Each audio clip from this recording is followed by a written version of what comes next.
Tama na. Magagasgas naman sobra. Eh, di ba? Halika na nga, halika na nga. O, hindi pa tayo tapos, ha? Oh, hindi pa tapos, eh. Eh, maganda na. Maayos na. Maayos na. Magandang gabi po sa inyong lahat. At bago po tayo magsimula, alam nyo naman po kung gaano ka-importante sa buhay ko ang taong ito.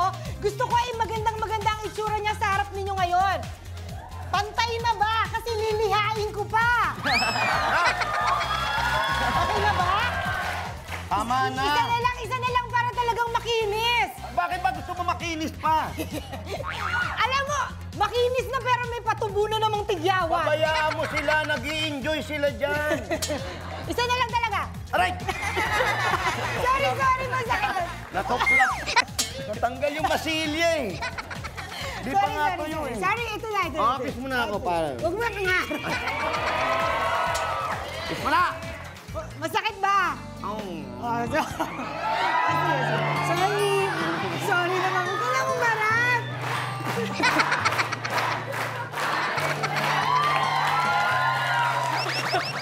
O, diba, simula pa lang, happy na tayong lahat. At isang oras na naman po ng katakutan at kaalaman muli ang ating pagsasaluhan. Saan pa? Siyempre, dito sa paborito niyong game show na award-winning! This is Celebrity Bluff Season 6!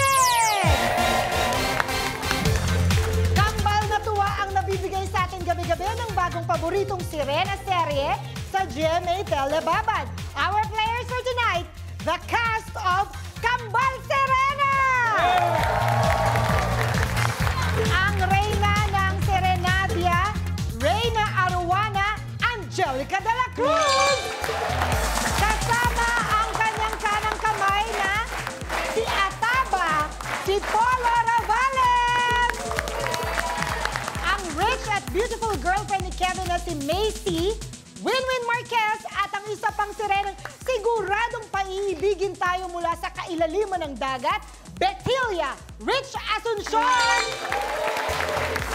Siya si Perlas, kakambal niya ang sirenang si Alona Luis de los Reyes.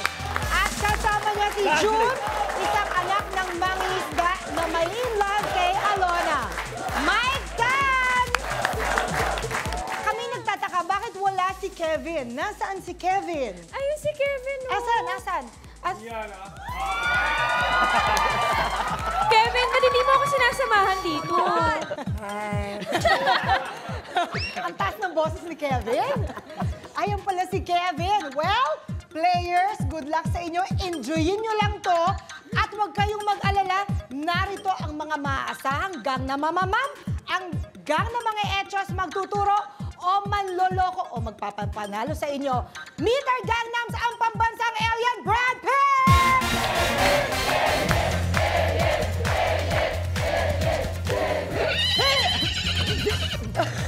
Teka, wala ubo ko.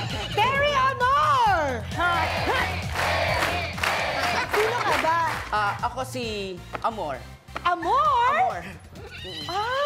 Saan galing si Amor? Ito yung sa pelikula ni Ate Guy na Roma Amor. Kambal yun. Kasi ang kuha natin, mga guest natin, Kambal Sirena. Kaya ngayon, kambal naman kay Ate Guy, Roma Amor. Yeah.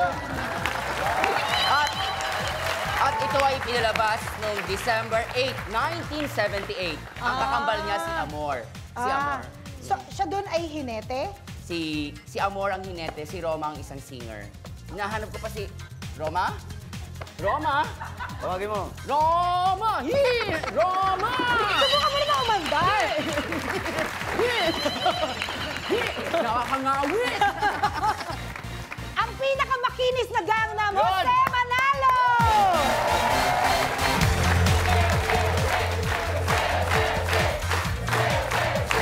Mga kapuso, makisabay na po sa trending topic ngayon. Gamitin lang ang hashtag #CelebrityBluff sa inyong online post. Players, Gangnam Mamamams, are you ready? Ready! Let's play round 1 and this is Fact or Bluff. Narito ang ating category sa Bluff Board. Please reveal the squares, Bluff Board. Ako. For 2,000, meron tayong takutin mo, isara mo, ipako mo. Polo, please choose a square. Takutin mo. Takutin mo. At sinong gusto mong manakot sa'yo? Si Terry. Amor, narito ang tanong. Ayon sa animal researcher, sa anong hayop pinakatakot ang elepante? Takot yan kahit naman pagdating sa kahit saang lugar, doon takot ang mga hayop sa isang leon. Leon! Leon.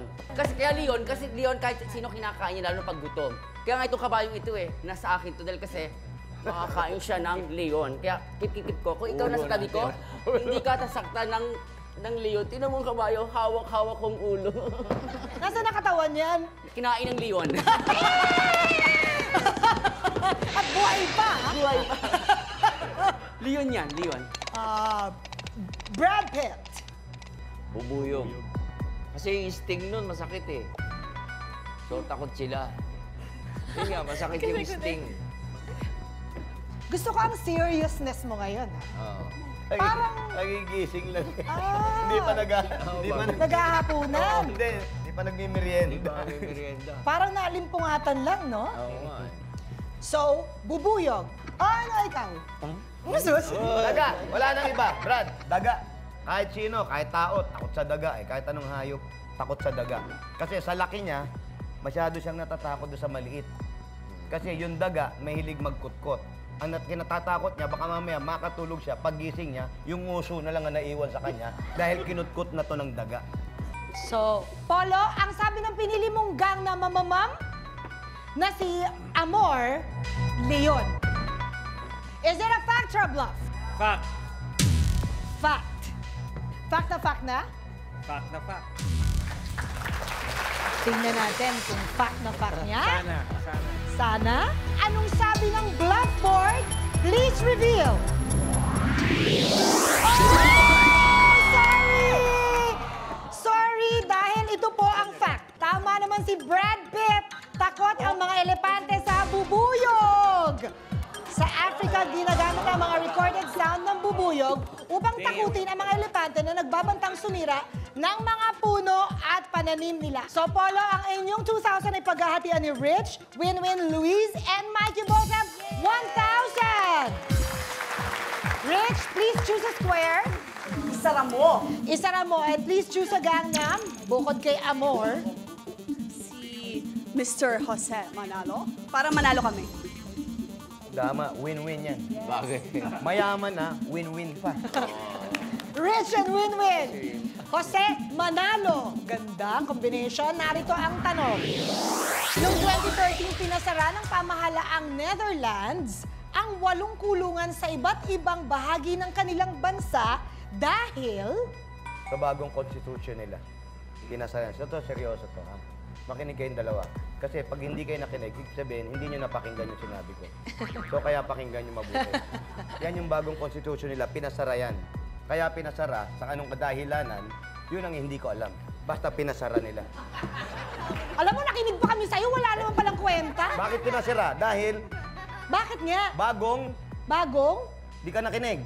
Nakinig ako. Ano sabi ko? Dahil sa bagong Constitution. yun. Kaya pinasara dahil Sa bagong Constitution. yun.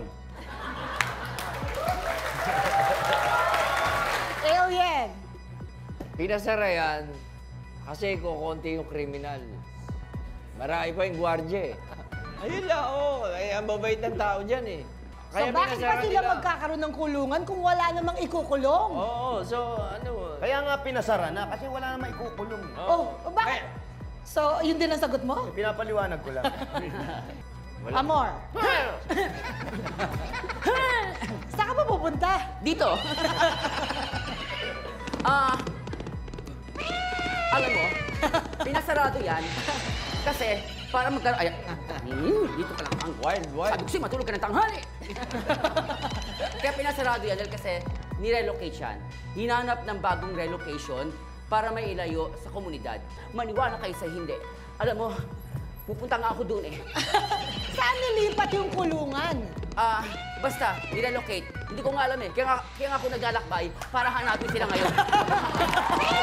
Rich, ang sinabi ng pinili mong gangnam na si Mr. Jose Manalo ay dahil sa bagong konstitusyon. Is it a fact or a bluff? Bluff! Bluff na bluff na? Bluff na bluff! Kapok! Bluff nga ba ang pagpapalit ng bagong konstitusyon? Bluff or please reveal?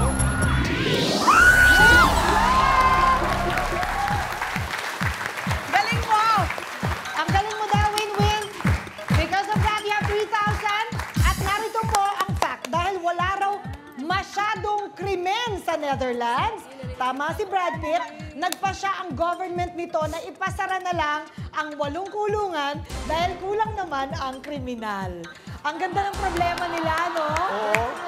Luis and Mike! Ang natira na lang ay ipako mo. Ipako mo. At ang natira na lang ay si Brad Pitt. Hello po. Ipako mo ang tanong. Ayon sa Gospels ng Modern Bible, ano ang pangalan ng 2 magnanakaw na ipinakong katabi ni Jesucristo? Expert ako dyan eh. Yung isa si Dimas, yung isa si Kupas. Si Kaipas. Yan yung magnanakaw. Actually, pati si Judas, tinalo nila eh. Dinukot yung supot ni Judas. Okay. Now Luis you and know. Mike? Now you know. Okay. Amor! More? Amor, sandali lang po. Amor? Parang meron ka bang naaalala, Amor? Oo. Naalala mo ba yung pangalan ng 2 magnanakaw? Hindi ko po maalala. Magtigil ka! Alam mo yan! Hindi po. Amor! Amor, lumayo ka sa akin. Roma! Roma! Sino bang nakikita mo? Nakikita mo ba yung kakambal mo? She has a message. What's the message? Message sent. Ay, sending ko. Walang pangalan. Walang pangalan yan, yung 2 iyan. Dahil kasi, hindi pa sila nabibinyagan. Hindi nga sila kilala eh. Pinako lang sila doon. Para lang may nakasama. Kasi, mag-isa lang siya dapat doon. Kaya lang, binigyan ng kasama. Nakita yon, hindi kilala. Kaya walang pangalan dahil hindi pa nabibinyagan yan. Jose, ikaw! Yan. Narinig nyo lagi sa mga matanda yan. Sinasabi lagi nyo, Dimas, Hestas, Barabas! Si Dimas tsaka si Hestas. Siya yung 2 ipinako sa tabi ni Cristo. Nandun sa kanta yan pag nagpapasyon kayo. Ang unang letra ay Asunción, ere na may resurrection. Ang pangatlo ay adorasyon, ere na may rementasyon. Para sa mahal na patron. Nang si Cristo ay pinako, 2 ang sa gilid niya. Siya si Hestas at si Dimas. Ang 2 magnanakaw, original ride in tandem. So si Dimas at saka si Hestas. Hestas. Nang si Hestas ay nadulas. Luis and Mike, ang sabi ng pinili niyong gangnam ay Dimas at Kaipas. Is it a fact or a bluff? Nako. Nax. Bluff na bluff na? Bluff na bluff. Nako. Kayo ko pa rin. Ano nga kaya ang pangalan ng 2 magnanakaw sa tabi ni Jesus? Alamin natin sa pagbabalik ng Celebrity Vlog!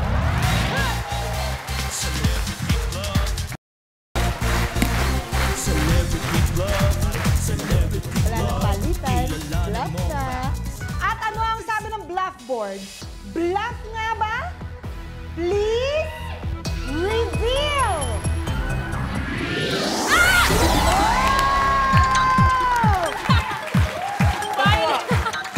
Violent reaction. Luis and Mike, you have 3,000. Dahil ito po ang fact. Wala pong binanggit na name ng 2 magnanakaw ang Modern Bible. Ang Dimas at Hestas na nabanggit ngayon ay mula sa Gospel ni Nicodemus noong 4th century. So tama naman si Amor. So will now move on to round 1, level 2. And this time, each correct answer is worth 4,000. Blackboard, please reveal the squares. For 4,000, we have ang batas, ang lakas, ang wakas. Win-win, please choose. Ang lakas. Oy! Ang lakas. At mamili ka ng Gangnam na sa tingin mo ay malakas. Malakas. Si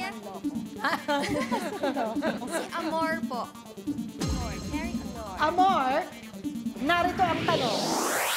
Kapag sinabihan ka na malakas ang iyong haraya, ano ang ibig sabihin nito? Liko. Malakas ang imahinasyon. Pag sinabihan ka ng haraya, ang ibig sabihin yan, nabasa ko yan sa isang comics. Ayan, pag sinabi kang haraya, malakas ang ang Ano, ang alin? pwede naman magkamali di ba? Imahinasyon. Imahinasyon yun. Ayan. Imagination. Imagination. Sorry, because I was born and raised in London. Imagination. How about you, Brad Pitt? ESP. Malakas yung ESP. Extrasensory perception. ESP, yung nakakapag, ano ka ng, parang nahula mo yung mangyayari. Haraya. May sixth sense, parang gano'n. Ayan. Jose, Anong malakas sa akin? appeal? Yan. Yan ang sagot. Malakas ang appeal. Ikaw na sumagot na. Sasabihin nun, ha? Ikaw na sumagot. Malakas ang appeal. Kaya nga, haraya eh. Kung mapapansin nyo yung mga lumang salita ng mga tatay natin, wow pare, ang lakas ng arrive mo. Haraya, yung appeal mo. Yun yan. Sana nakikinig kayong dalawa habang nagsasalita. Uy! Di pa ako tapos! Sorry. Ano po yun? Wala na, tapos na. Nakikinig po ako. Malakas Wala ang na, wala kayo napakinggan. Win-win ang sinabi ng pinili mong Gangnam na si Amor ay imahinasyon. Win-win, imahinasyon. Is it a fact or a bluff? Fact. Fact na? Sayang. Fact na fact. Fact nga ba ang imagination? Blackboard, please reveal! Grabe! Rich and Win-Win, you now have 7,000! Tama po, ang fact, haraya in English means imagination. Correct, Amor? Luis and Mike, it's your turn. Please choose a square. Ang batas. Ang batas. Mamili kayo kung sino dyan ang batas. Yung pinaka-pogi. Walang ganon. So, paano yan? Ito na lang, si Polo. Malakas na lang yung appeal. Malakas ang appeal. Kayo yata yun. Yung nakapikit. Yung nakapikit. Narito ang tanong. Si Kevin. Sa South Korea, ano ang pinagbabawal sa tinatawag nilang Cinderella Law? Party. Bawal sa kabataan yung party. Pwede silang mag-party pero bawal sa kanila yung mag-party na nagkakasayahan sila. Paano yun? Party nga. Ano dapat? Malungkot lang? Kasi nagkakaroon ng impluensya yung mga kabataan. Bata pa lang, nag-uusap-usap na sila. At baka makagawa sila ng kahit anumang gulo o makalaban sa gobyerno. Ganon katatalino ang mga tao dyan. Sino ba Cinderella? It's a fairy tale. Oh, anong karakter niya? Masaya, pero kulang. Oh, yun na yun. Yun na yun. Nagpa-party pero bawal magsaya. Umating siya ng party, di ba? Tapos alas 12, umuwi siya. Naiwan niya yung sapatos. At alam mo ba, yung Ano, nanay niya tapos? talaga, Oh. yun talaga ang tunay niyang ina. Yung isa, yung mga sumasabunot sa kanya. At Ano para ka?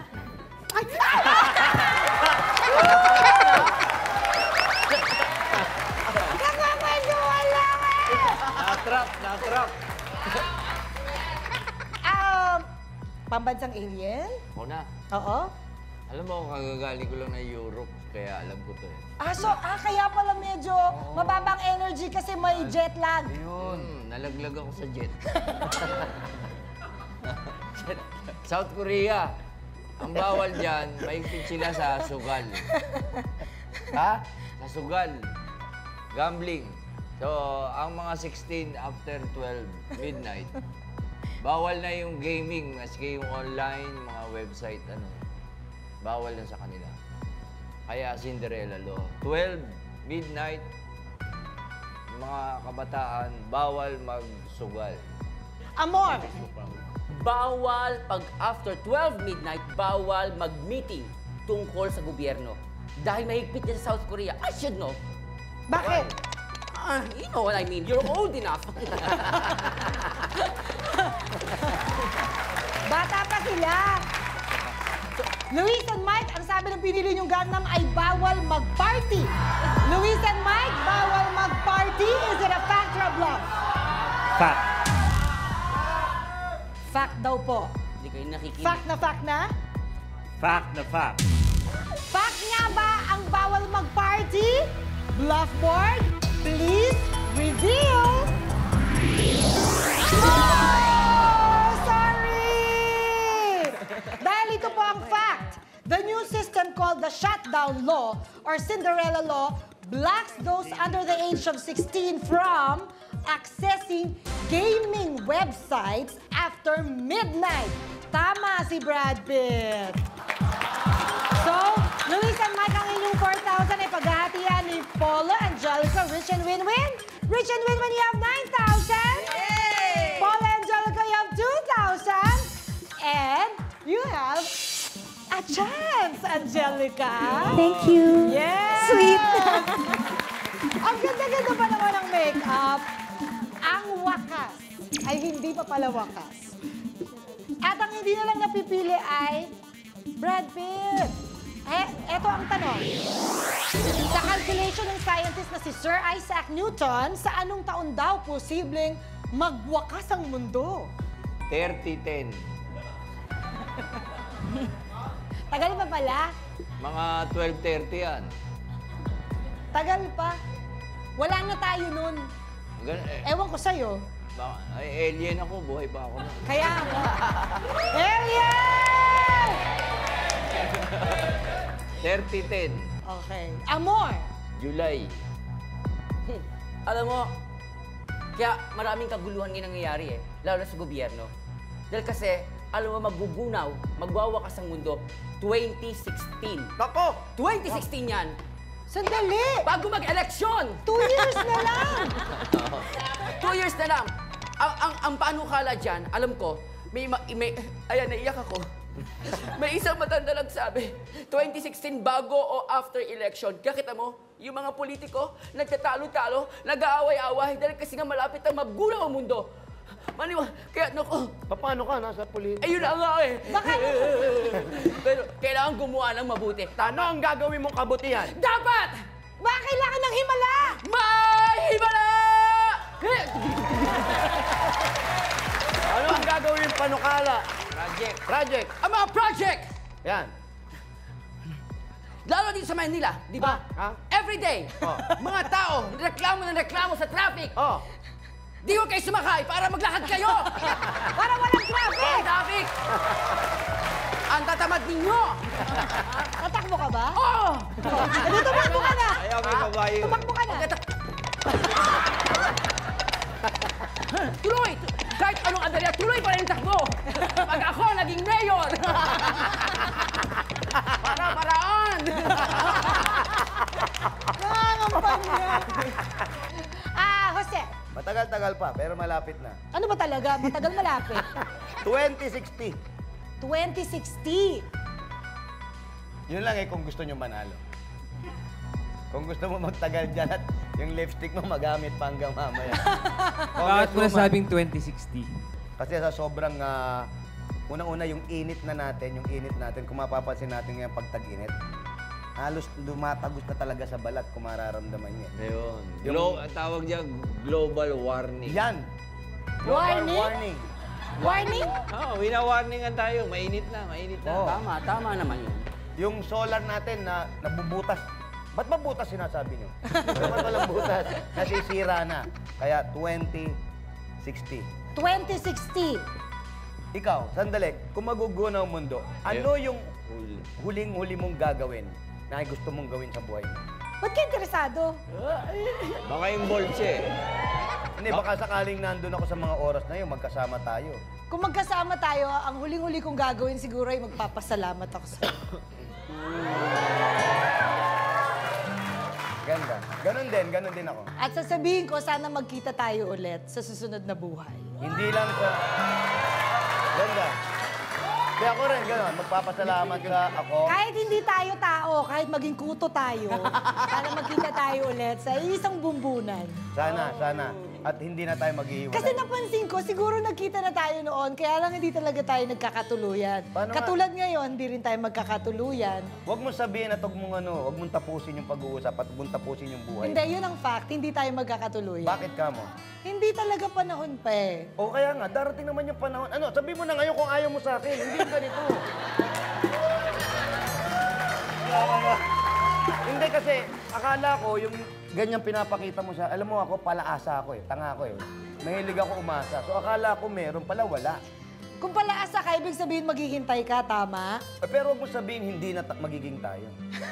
O tinatapos mo eh. Kung kaya mo maghintay hanggang 2060, Kaya ko.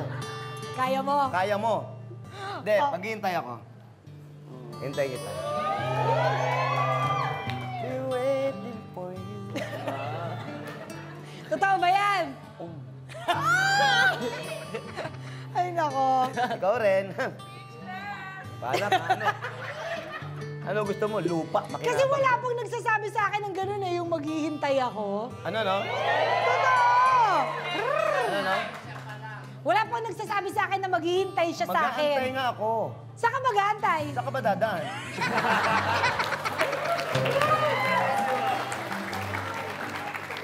Ano? Dali na, pinapawisan ako sa'yo. Ay. Paula Angelica, ang sabi ng pinili niyong gang na mamamam ay 30-10. Is it a fact or a bluff? Bluff. Bluff na bluff na? Bluff na bluff. So, sino kaya kina Apollo, Angelica, kay Luis, at kay Mike ang papasok sa susunod na round? Sila naman ang maglalaban. Hang in there! Babalik agad ang Celebrity Bluff!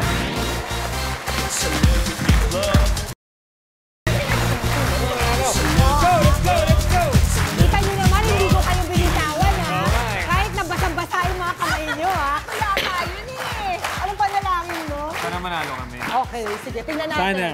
Malalaman natin kung mananalo kayo. Ano ang tanong sa Yaman-Yamanan? Bluff board, please reveal. Nako. Ayon sa latest data ng Department of Labor and Employment, anong job titles ang most in demand ngayon sa Pilipinas? At narito ang 6 na posibleng tamang sagot.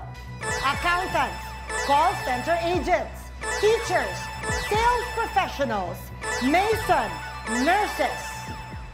Nurses. Nurses, Accountants. accountants, Call center agents. call center agents, Teachers. teachers. Try lang natin. Teachers, accountants, call center agents, teachers, nurses. Gang na mamams? Dapat sinamin niyo yung Mason. Ayan. Mason. Ha? Mason. Mason. Yan. Kasi boomang construction ngayon eh. Ay, yung nurses pala ang palitan nyo. Oo. Kasi ang daming nurses na walang trabaho ngayon. Sa abroad, marami ang niyan, Yun ang in in-demand. demand. Pero dito sa atin, sobra-sobra. Tsaka walang pambayad. Palitan mo na yan. Tsaka boom ngayon ang real estate ngayon. Yung mga sales Oo, professionals, ayan, boom ang real estate ngayon. Siguro yung accountants, yan, medyo yun. Angelica and Paulo, narinig niyo ang opinion ng ating mga gang na mamamams. Ngayon ay bibigyan namin kayo ng 30 seconds to change. And your timer starts now. Accountants, palitan ng sales professional. Accountants, palitan ng sales.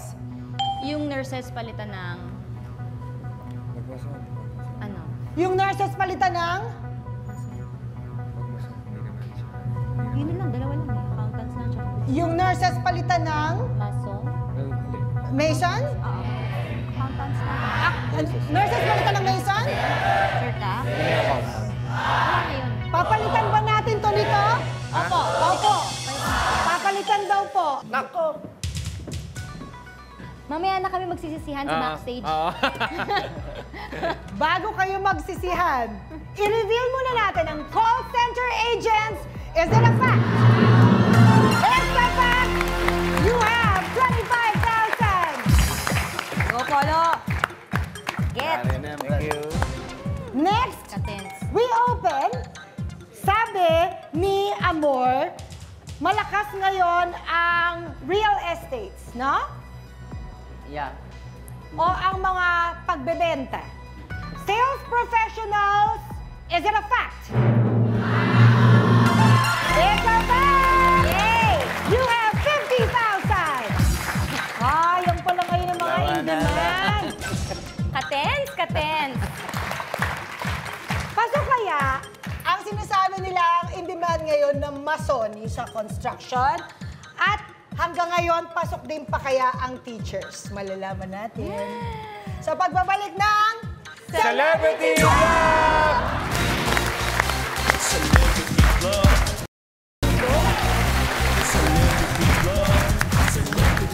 O, tingnan natin kung pasok ba ang nurses. Dapat bluff ito. Kasi tinanggal Sana. nyo. Wala na daw nurses sa Pilipinas. Sana. Masyado. Nurses, bluff! Bluff. Come Bluff on. nga ba? Bluff. Yes! Wala na nga. Next. Sabi ko sa inyo eh. Mason, is it a fact?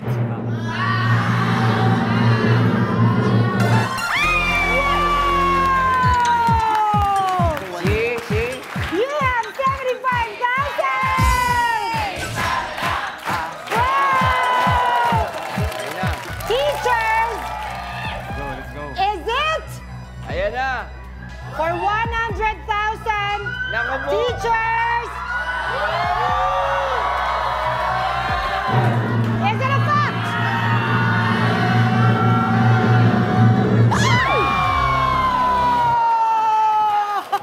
Sorry! Okay lang yan! Okay lang. Accountant is number 2. Number 2. Yes, thank you. Ang saya, no? Thank you. You have 75,000! Kasi lalim ng dagat ang taus-puso namin pasasalamat sa inyong suporta, mga kapuso. We'll see you guys next week. This is Celebrity Bluff Season 2!